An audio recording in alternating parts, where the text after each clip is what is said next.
Le coronavirus, au début, quand vous en avez entendu parler, vous avez fait des blagues dessus, parce que bon, la Chine, c'est loin, hein, et puis le virus, il s'appelle Corona, quoi. Sauf que là, maintenant, ça vous fait plus trop marrer parce que ça se rapproche sérieusement et que vous lisez tout et son contraire. On va faire un peu le tri avec.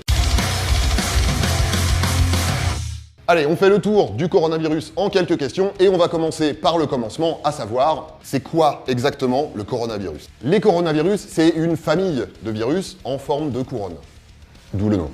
Au départ, ils sont présents chez les animaux, comme la chauve-souris en l'occurrence, mais ils peuvent passer chez l'homme et provoquer des atteintes respiratoires, comme en ce moment. Jusqu'ici, il y avait eu 6 types de coronavirus transmissibles à l'homme, 4 pas trop méchants, et 2 qui avaient été responsables d'épidémies comme le SRAS et le MERS dans les années 2000 et 2010. Pourquoi on dit que c'est nouveau?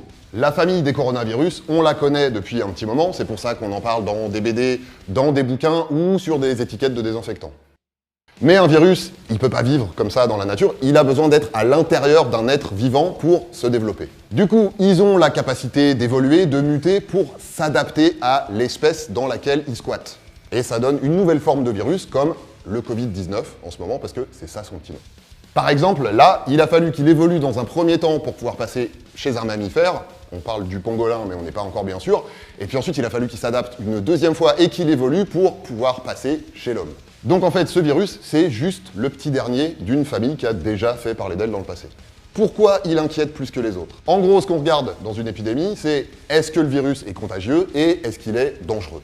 Là, en l'occurrence, on estime que le virus est très contagieux, même s'il y a des moyens assez simples pour éviter sa propagation.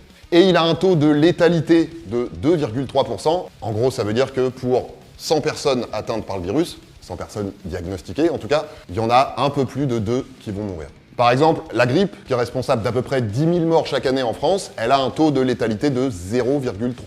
Pour rester dans les chiffres, et si on veut comparer, l'épidémie de SRAS en 2003, elle avait tué 794 personnes dans le monde. Là, début mars, avec le Covid-19, on en est déjà à 3000.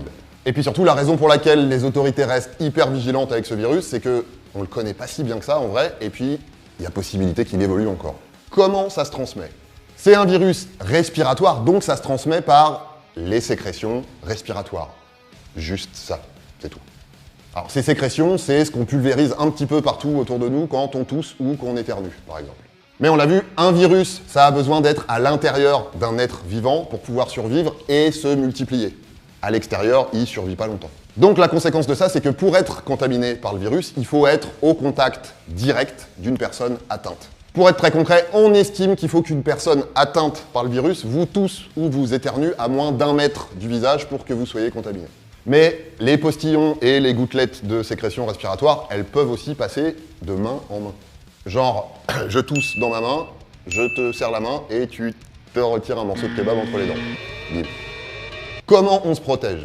En réalité, l'idée, c'est surtout de limiter la circulation du virus. Le masque, par exemple, c'est pour les malades ou pour le personnel soignant qui s'en occupe. Son efficacité, ça n'a pas été prouvé pour le reste de la population générale, déjà parce qu'il faudrait le porter tout le temps, faudrait être sûr que c'est le bon modèle, et puis ça ne résout pas le problème des mains. Donc, les réflexes à avoir, c'est surtout se tousser dans le coude plutôt que dans la main, utiliser des mouchoirs en papier et les jeter tout de suite après, éviter de se serrer la main et de se faire la bise à tout bout de champ, hein. Ça fait pas plaisir, mais c'est les consignes. Et puis surtout, se laver les mains régulièrement ou utiliser du gel hydroalcoolique pour tuer le virus qui est dessus. Et puis si vous revenez d'une zone à risque et que dans les 14 jours qui suivent, vous avez des petits problèmes respiratoires, vous avez des signes genre grippe, etc., allez pas contaminer tout le monde dans la salle d'attente de votre médecin ou aux urgences, appelez le 15 et ils vous diront quoi faire. Qu'est-ce qui se passe si on est contaminé? Déjà, il faut savoir qu'il y a un délai d'incubation d'environ 6 jours. Mais que ça peut aller de 2 à 14 jours. Ça veut dire que pendant ce temps-là, on est porteur du virus, on peut le transmettre, mais on n'a pas encore de signes de maladie. Et alors, ces signes, justement, c'est quoi? Eh ben, pour 80% des gens, c'est les mêmes qu'une petite grippe. Mais pour d'autres, ça peut aller jusqu'à des pneumonies graves, c'est-à-dire des problèmes au niveau des poumons qui peuvent être mortels. Ça concerne essentiellement les personnes fragiles. C'est-à-dire, en gros, les personnes âgées, les personnes qui sont affaiblies par une maladie ou un problème au niveau du système immunitaire, et c'est vrai, c'est beaucoup plus rare, mais ça arrive, parfois des personnes en bonne santé. Par contre, d'habitude, ce type de virus, il est aussi dangereux pour les bébés et les jeunes enfants, mais là, bizarrement, c'est pas le cas. Comment ça se soigne? Eh ben, il n'y a pas de traitement spécifique, on n'a pas de quoi tuer le virus. On soigne juste les conséquences. Donc en plus de mettre les patients en isolement pour éviter qu'ils contaminent les autres, on soigne essentiellement les problèmes respiratoires et on attend que le virus meure tout seul. Évidemment, il y a plein de gens dans le monde entier en train de chercher un traitement spécifique pour le Covid-19, mais même s'il y a des avancées un petit peu prometteuses, ça prend du temps. Et pour les vaccins, c'est encore plus long. Et vous avez sûrement entendu parler de la chloroquine, qui est un traitement contre le paludisme. A priori, ce serait efficace contre le coronavirus en laboratoire, mais chez l'être humain, on n'a pas encore assez d'éléments. Voilà, ce qu'il faut retenir sur Covid-19, c'est qu'on peut s'en protéger avec des gestes assez simples. On ne sait pas encore tout sur lui, mais il y a pas mal de monde qui le tient à l'œil. Par contre, il peut encore évoluer. Si vous avez des questions, vous pouvez appeler le numéro vert qui a été spécialement mis en place au 0800 130 000 ou aller sur le site dédié.